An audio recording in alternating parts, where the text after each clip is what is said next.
दोस्तों, महाराष्ट्र नवनिर्माण सेना के कर्ता धर्ता सुप्रीमो राज ठाकरे ने बॉलीवुड को और ये जो सिनेमा वाले होते हैं जो अपनी बड़ी बड़ी फिल्में अपने सिनेमा घरों में लगाते हैं, इन सभी को एक चेतावनी दी है, खुले शब्दों में धमकी तक दी है कि अगर पाकिस्तान की the legend of Maula Jatt जो फवाद खान की फिल्म है, अगर इसे महाराष्ट्र के किसी भी सिनेमा घर में लगाया तो उसके जिम्मेदार वो नहीं होंगे। फिर उसके बाद वो समझ जाए कि उनके साथ, उनके सिनेमा घर के साथ क्या होने वाला है। देखिए, पाकिस्तानी कलाकार जो है वो भले ही आप उस देश को गरीब कहें, उजड़ा हुआ कहें, आटे के लिए नहीं है पैसा, इसके लिए नहीं पैसा, लेकिन वहां के जितने भी कलाकार हैं ये अपने देश के साथ हमेशा खड़े रहते हैं जब भी इंडिया और पाकिस्तान का युद्ध होता है या जब परिस्थितियां बिगड़ती है। लेकिन हमारे अपने देश के खासकर ये बॉलीवुड वाले इतने लीचड़, इतने गलीच हैं, इतने वाहियात हैं कि ये अपने देश के साथ कभी खड़े ही नहीं रहते हैं। ये पाकिस्तान की तरफदारी करते रहेंगे, तारीफ करेंगे, वहां शो भी करने चले जाते हैं दुबई और पाकिस्तान में। रहता पाकिस्तान का ही शो है लेकिन दुबई का नाम लिया जाता है। तो पाकिस्तान से कितनी चीजें ऑपरेट की जाती है। डी गैंग का भी नाम कई बार आ चुका है।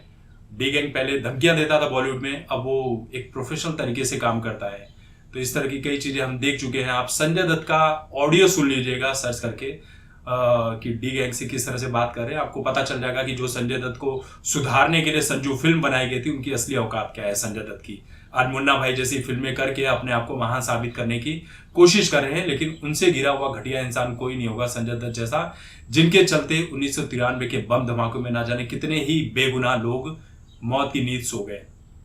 आज अपने बेटे को सिखा रहे हैं कि जब मैं मर जाऊंगा तो पितृपक्ष में मेरा भी इसी तरह से सब संस्कारों के साथ करना।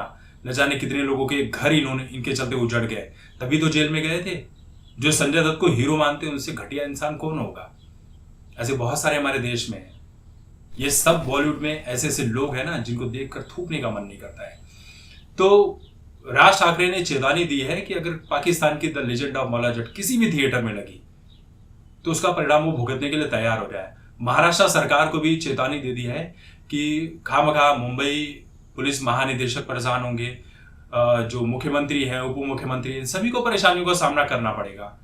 क्योंकि ये बात मैं साधारण तौर पर नहीं कर रहा हूं, ये बात सीधे सरल स्पष्ट शब्दों में कह रहा हूं कि इस फिल्म को रिलीज ना करने देना। मैं तो बल्कि ये कहूंगा कि भारत के किसी भी राज्य के किसी भी सिनेमाघर में इस फिल्म को रिलीज ना करने दिया जाए।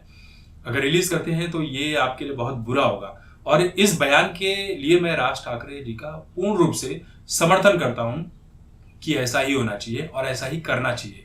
राज ठाकरे कहते हैं कि मराठी फिल्मों को आप स्क्रीन स्पेस देने के लिए तो आनाकानी करते हो, थिएटर वाले उनको स्क्रीन स्पेस नहीं मिलता है, उनकी फिल्में रिलीज नहीं करने दी जाती, और आप इतने महान बन रहे हो कि पाकिस्तानी फिल्म को रिलीज करने का जगह दे रहे हो, मौका दे रहे हो। तो मुद्दा बहुत सही है और इस मुद्दे के साथ खड़े हैं भैया। ये सीखना चाहिए कि अपने देश के साथ खड़े रहो। जैसे पाकिस्तानी आर्टिस्ट खड़े रहते, लेकिन बॉलीवुड के लोग नहीं खड़े रहते अपने देश के साथ। ये मौका परस्त लोग हैं।